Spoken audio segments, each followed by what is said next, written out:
Boom. All right, ladies and gentlemen, you want to know the secret language to making some good sales, especially the high ticket stuff?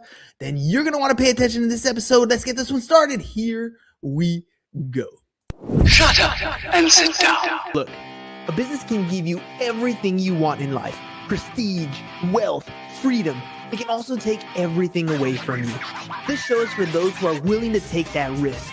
These are the real life stories of entrepreneurs. But before we start, I have one small favor to ask. Please leave a comment. It can be advice, critiques, tips, feedback, or share this with someone, because your engagement is the most valuable and most powerful form of social currency. So thank you, and welcome to another episode of Business Bros.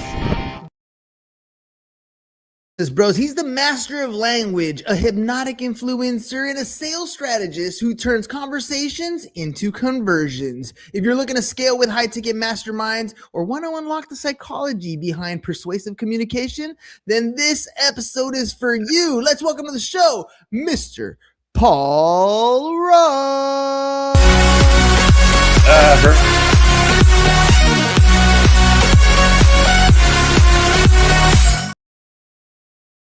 Okay, now the party can start, Paul. All right. Thank you for that lovely introduction. And before we begin this exploration of hypnotic language as it applies to sales, I just want to say I'm not sure all the places your listeners and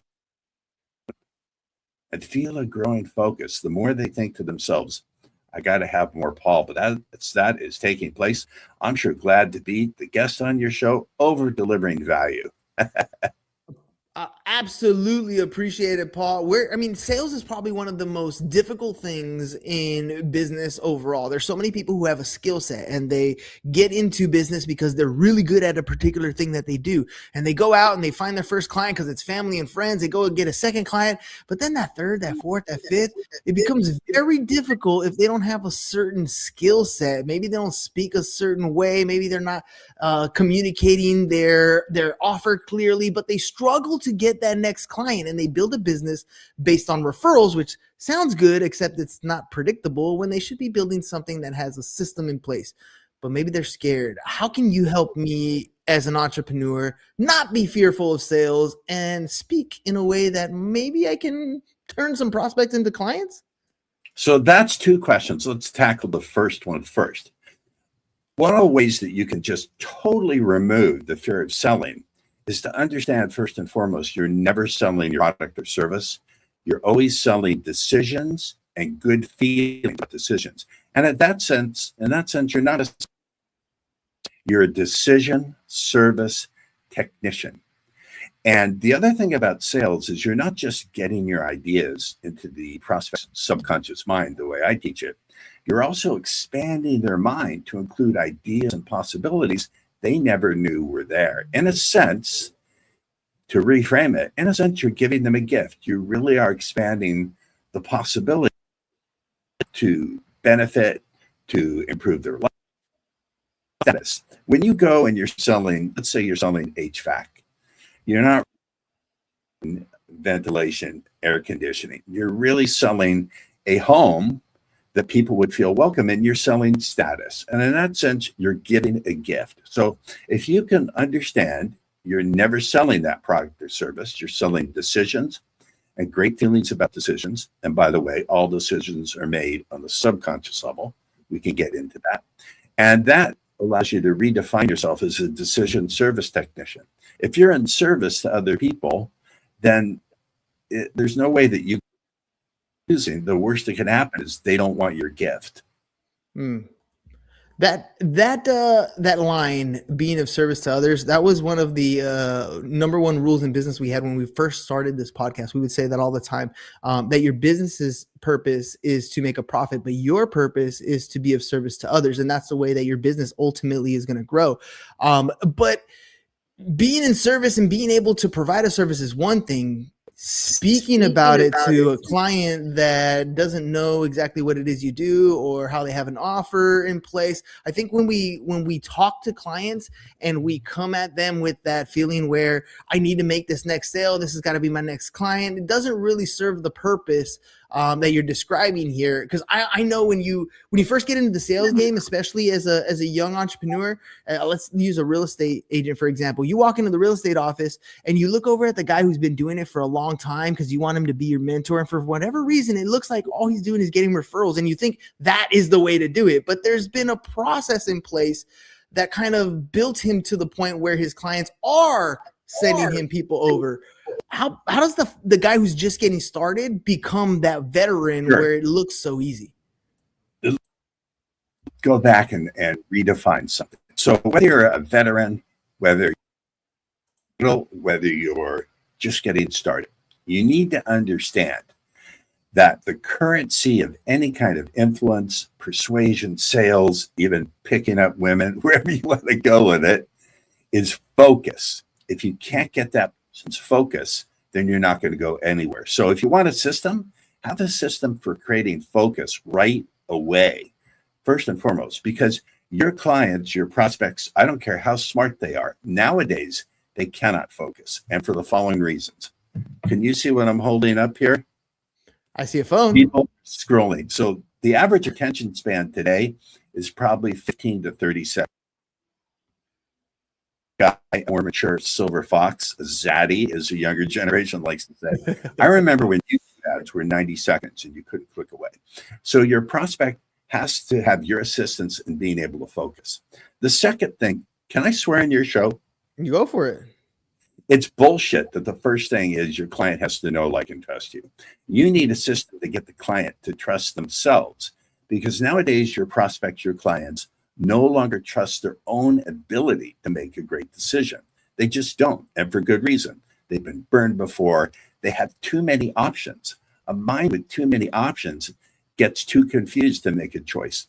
So you need a system for getting them hypnotically focused on you, for getting them to trust themselves as fast as possible. Because if they don't trust themselves to make a good decision, you can't be of service to them. You'll get things like, I need to think it over, or I need to talk to my spouse, or it's too expensive. But the actual deeply buried subconscious objection is, I can't trust myself to make a good decision. That's something you need to overcome. And it's one of the things that I teach and even install in my students and clients. Well, walk me through that for a second. What's the difference between getting someone to trust themselves and, let's say, explaining the benefits, or showing or answering their objection and kind of, giving them the pluses and minuses of how your particular product or service is going to help them out? How is that going to engage trust with themselves? Yeah, as a hypnotist, let me put it this way. So imagine that your prospect has subconscious filters, has filters through which they're going to receive is data, information. You never want to give that first. Benefits, data, give benefits before features. But even if you give the benefits, unless they're being received through that filter of absolute focus and that filter of trusting themselves and then that filter of trusting you, they're just going to fall flat. So how would you create trust very, very rapidly? Can I give you an example of 5? Yes. All right. I would use something like, before we begin our exploration, let's look at those words. We have a relationship. I'm not saying before I present the benefits of this. As soon as you use the word I, you're automatically already in division. Before we begin our again is implying a relationship. Before we begin our exploration, Herman, is a deeply hypnotic word, because for every exploration, there must be a leader. And for every leader, there must be starts with F. Follower. Exactly, a follower. So what could happen for you if 20 minutes of a conversation on the subconscious level, you can get your prospects to see you not just as an audience, but as your followers. Followers automatically trust you. And then there's more verbiage that we don't have time to get into here that gets them to instantaneously trust their own ability to make a good decision. There's a lot more. We only have 20, 30 minutes here. This would be like a 90-minute conversation. I want to kind of go back a little bit here, because the we and the our, it's almost one of those things where if you're not setting the conversation or the presentation up front correctly, if you're not using the proper words, you mentioned how you're already setting that division. Does that mean you're already kind of setting yourself for the failure part, or can we recover if we have, if we're using the eyes? Because I'll be honest, most people use the eyes when they're coming to say, my company, I do this, we can help for you. But the way you phrase it, it's a little bit different. What kind of training does one need to go to get the words right so that it becomes natural and not so scripted? Actually, it's relatively simple to do, and don't knock scripts because are actually reaching into the subconscious mind and triggering certain things. So the way I do it doesn't sound scripted because I've been guided by others, and so don't knock. I would not knock scripts per se. And second, you learn to deliver them in a way where there's, some pausing. I wouldn't say, now, before we begin our exploration together today, I just want to invite you to share. No. Before exploration together today, so you have to add what's called prosody into your voice. But the bottom conceptual idea is you need to create that unconscious or subconscious. So I'm a hypnotist, I refer to them both. You need to create that subconscious connection first. Then you can do the fact. Controversial here. I'm a contrarian. My clientele are all contrarians who don't like to. You know that old phrase, always make the message clear? Have you heard that one? Mm-hmm. Do not make the message clear. In the beginning, you want to be vague, because when you're vague, the prospect will fill in the blanks with their own imagination, and it will feel like you're speaking their language. Whatever you can get your prospect to imagine for themselves as being their own idea, Herman. And one of the best ways to do that is to be deliberately vague. When I say before we begin our exploration together, am I saying how will that exploration? No. When, why, where? No, I'm being vague.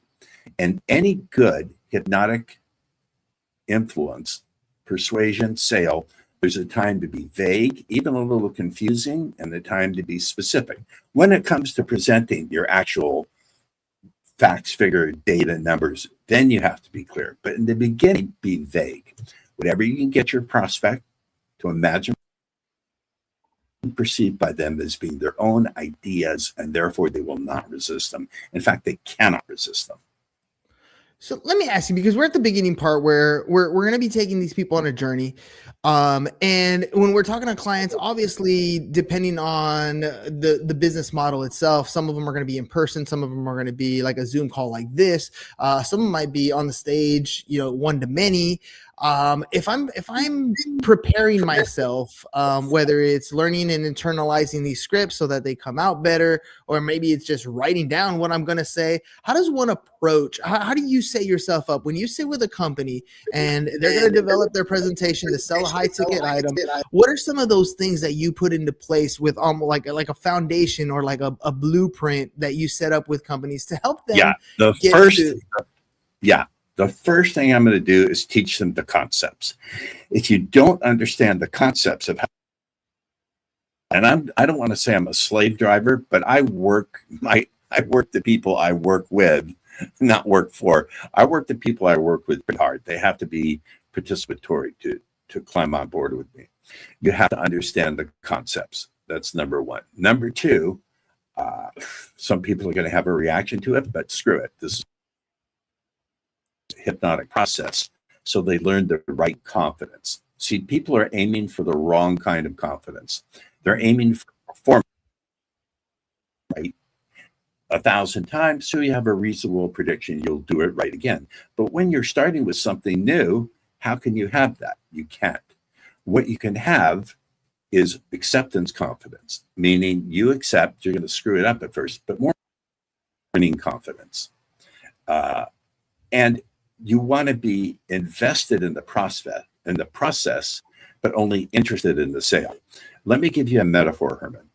In a breakfast of bacon and eggs, the pig is invested and the chicken is interested. So one of the things I do is use some hypnotic capabilities of mine, we call it a trance, get the team together and create the mindset deep in their subconscious that they're fascinated, interested, committed to the process, but just interested in the sale. That's the mindset of all champions. They're committed to the process. That can be installed in any team, no matter what the size, no matter what the platform, very, very, very quickly, provided you bring me people who want to learn something contrarian. If they just want something off the shelf, definitely not. I am not for you. You can probably tell right away. All right. So number one, commit to the process. And you're absolutely right. You hear this from all the greats. I love listening to Michael Jordan speak. Used to love listening to Kobe speak. Today I was hearing Tom Brady speak. All of them the same way. They commit to the process. That is definitely what makes them great. Every day of practice is the hard work. That is game time. And because you show up at practice like game time, when it comes to game day, you are phenomenal. Okay, so I'm committed. I'm ready to learn something contrarian. What's the next step? So you're committed, you're ready to learn something contrarian. And then there's some specific areas of sales that I love to teach. One of them is something I call the pattern interrupt. If I could make a little story here, if you have time for a 90-second story. So I don't know if you got the one sheet from my podcast service that said Tom Cruise played me in a movie. Did you get that? I did. Okay, so Tom Cruise played a character based on my former career as a pickup artist, Ross Jeffries. And back then, I had a restaurant. He paid me $10,000 cash for 90 minutes. I don't do this anymore, so forget it. You're not going to get pickup coaching from me. And he was getting so humiliated. After 90 minutes, I pulled him out of there. We were standing in the parking lot. This is almost 30 years ago. And we were waiting for our cab, and across from us was a very attractive there's a lovely young lady waiting for her cab at the end of the night. For some reason, she started screaming at me, telling me to do things with my body parts that were anatomically impossible, cursing dead relatives, all red and threatening. My student went to charge at her and give her a piece of his mind. I put my arm out, clotheslined him. I said, no. She can do whatever she wants. Look at her. She's someone's daughter. She's someone's sister. She's someone's best friend somewhere. She's deeply loved. Now, there was a moment of screaming, and then she burst into tears, ran over, threw her arms around me. I could feel the heat coming off her body.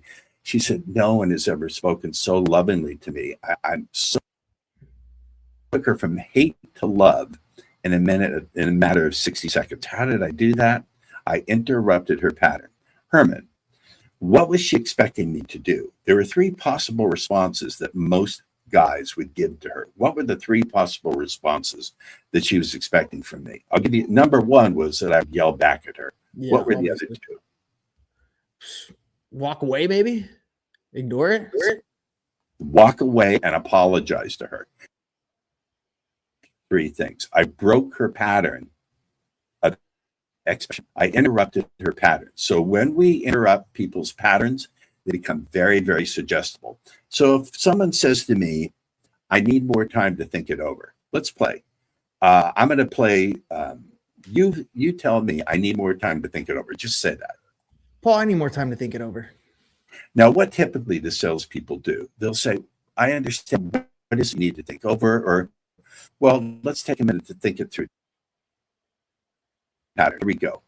I'll say something like this, and this is what I teach my VIPs. I'll say, I understand. May I ask you a question? Yeah. Have you taken a long time to think something over and it still turned out to be a terrible decision? For sure. Definitely. Now, maybe it's not about time, Herman. Maybe it's about the clarity you need to recognize a great decision can be made. So thinking about it just like that, Tell me from the heart, what's really on your heart, human to human. I promise I won't be offended. What is it that we really need to get clear today? Do you see the difference? That's a good way I of looking inter- at it. Yeah. I interrupt their pattern to the point where they get objection and some objections. I want my clients and my students to erase objections, to literally create objection amnesia through using the power of the pattern interrupt. Because when you interrupt patterns, people become deeply suggestible. How do you know when it's the right, I mean, when it's the right way to interrupt a pattern? So, I mean, you're going to come across a ton of different objections. And, you know, they train you in objection handling, quote unquote. But your approach here is a little bit different. You're not necessarily handling the objection, are you? I'm reframing the meaning of it because look, people are meaning making machines. We're pattern recognition machines. When you were 4 or 5 years old, you were laying on the grass looking at the clouds.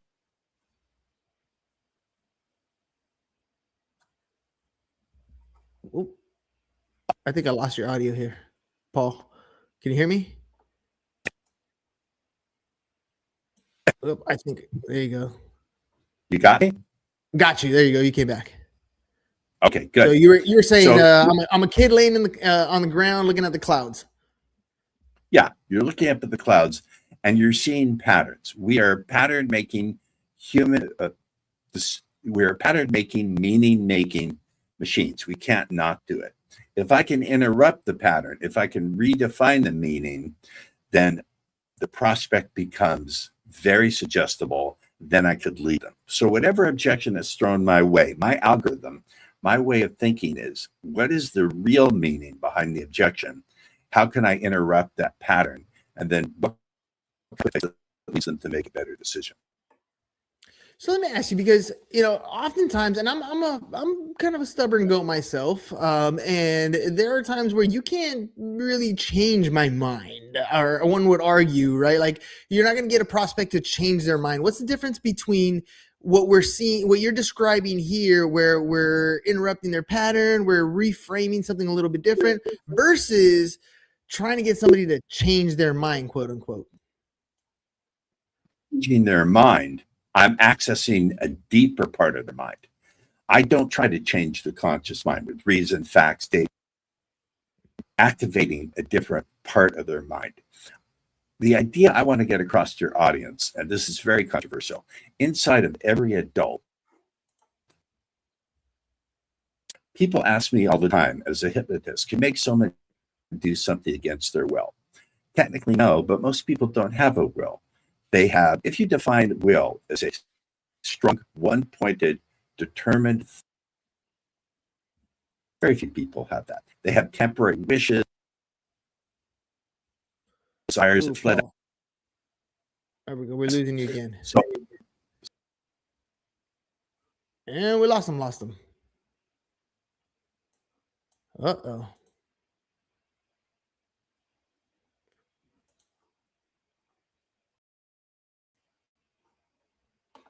All right. Well,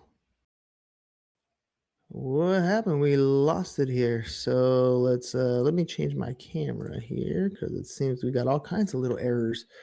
Let's try that. We got the little quiet. Oh, man. All right. Well, there we go. Paul's coming right back here.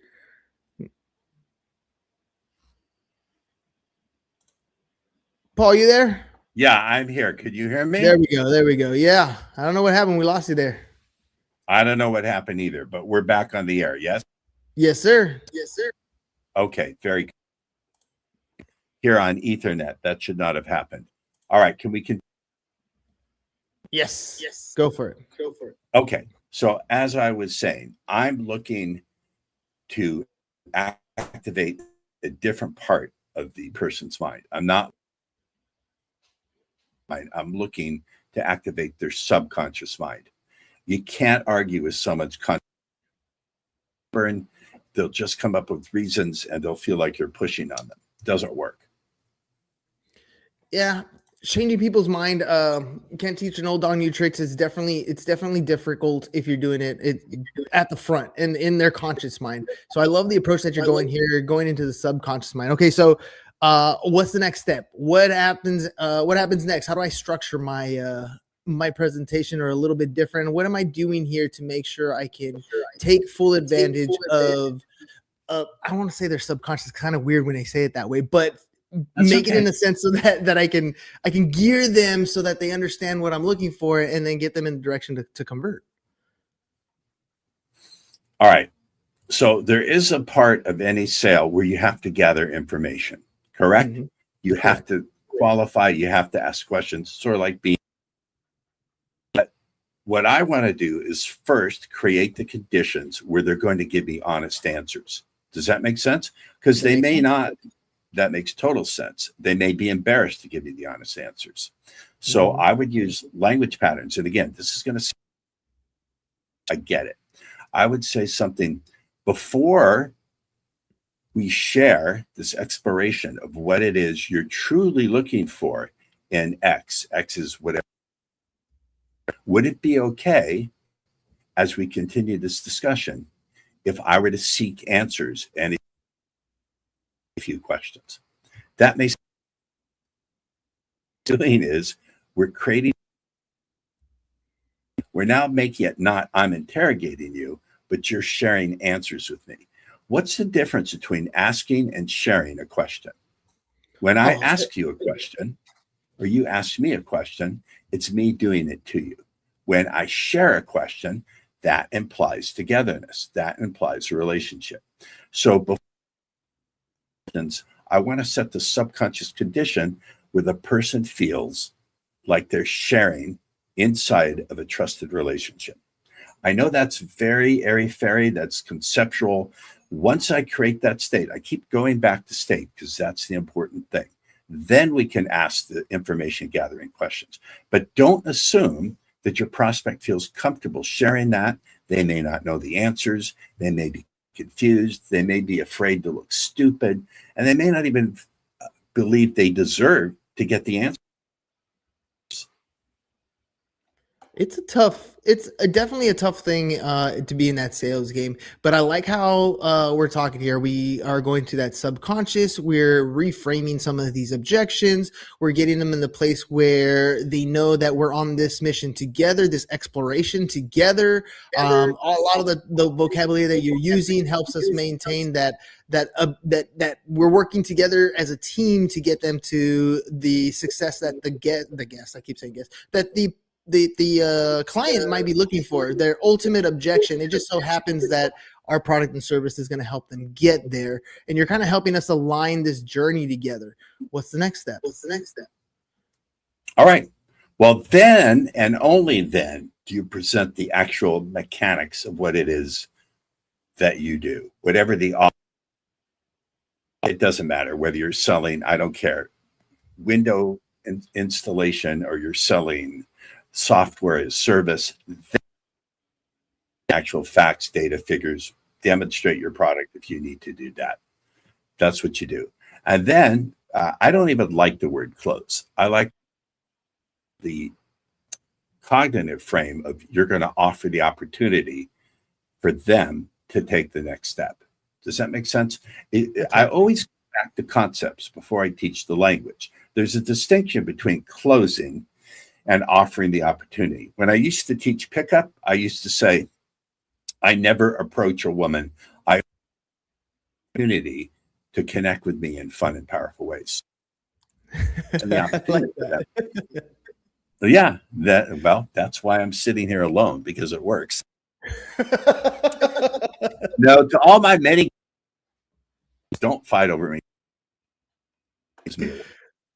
I love that, Paul. I love that. But you know what though, it's very true. The whole idea of picking up on women and trying to go through the sales process, a lot of it is very similar. You are trying to sell yourself. You are trying to have that conversation. You're trying to be something that's a little bit different because everybody else is doing it all the same way. You got to come in where you make a connection so that in the subconscious mind there's some curiosity of me trying to figure out what we can do together as a team, and then present them with the opportunity to move to that next step. Once you've had their curiosity, you have their trust, you've demoed everything. Now, do you want to take that next step and move on to that to the next level? It's a little bit different than closing. However, throughout your whole thing, there is an assumption that you are going to convert this person because you are trying to get them to trust you. You are trying to get them to work with you. You are trying to get them to move to that next level. So it's you know, and it's funny because I hear this a lot through a different sales programs that you're talking about. But when you said earlier on that you were going to be a little bit of a contrarian, it sounds similar, but the approach is different. Yes, the approach is radically different. It's batshit crazy. My brother, God love him, we were having a FaceTime. He looked crazy. I said, "Get me a shirt." He actually got it. I was going to wear. I think that might negatively affect how people view me. I am still code crazy in a good way. Well, Paul, before we head out, there are going to be people who want to learn a little bit more about how to position themselves so that they're speaking to their client's subconscious, so that they're partnering with their clients rather than trying to sell them, trying to give them the opportunity rather than close them. They're just connecting with the way that you sell. If people want to reach out and find out more about how they can become better at what it is they do to be able to grow their business, how can they do that? Well, your audience has offered me something of profound value, which is their time and their attention. So I'd like to offer something exclusively for this podcast. You will not find it anywhere on the internet. You can try. It's not for sale anywhere. I call it my subconscious selling domination system. Two components. The first is the instant trust quick start training. This is something very simple. You can go through it. Most people see results in their next conversation. And the second, conversion vault. These are all my language patterns I've used over the years that my VIB clients have used. I normally only give it to my $25,000 because your audience has given me so much, so I want to give back. If you want to now find yourself grabbing that, just go to /business bros. You won't be able to get it anywhere else. I created exclusively for this audience. And because they've given me so much time and attention is so valuable. Now, was the quick start and the conversation? It was the instant trust quick start guide and the vault, and the whole system is called the subconscious selling domination system. If you want to break past your plateau, dominate your marketing, crush your company, and move the needle, explode the needle, that's where you want to go. All right, ladies and gents. Website scrolling across the bottom, sellwithsuggestion.com/business bros. Take advantage of the opportunity. Look, there's a lot of people who will try to tell you one thing, try to tell you another, but you want to always look for mentors who have already done what it is that you want to do. And Paul's been at this for a number of years. How many years have you been doing this, Paul? Well, the pickups years, but the selling stuff about 25.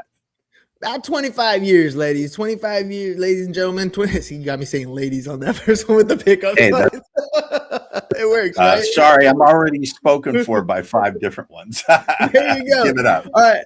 But either way, the process, the foundational skills are very similar. And you're going to want to learn from Paul, who's been at this for over 25 years, helping businesses become successful. All you got to do is go to sellwithsuggestion.com/business bros. Sellwithsuggestion.com/business bros. Reach out to Paul and his team. They got a great program out there for you guys, and you get to skip 25K starting out, right? Not that you won't want to do something like that, but once you get a taste of what Paul and his team has to offer, that is when you'll know the value that you've gotten. Go to sellwithsuggestion.com/business bros. Paul, thank you very much for being on the program. Ladies and gentlemen, get out there, make some sales by having some conversations in a little bit different way. Attack that subconscious.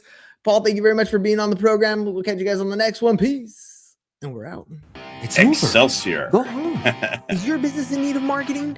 Try starting a podcast. But not just any podcast. Podcast like a pro. We can show you how to take your business from being invisible to becoming a brand people trust. Go to www.businessbros.biz to get started today.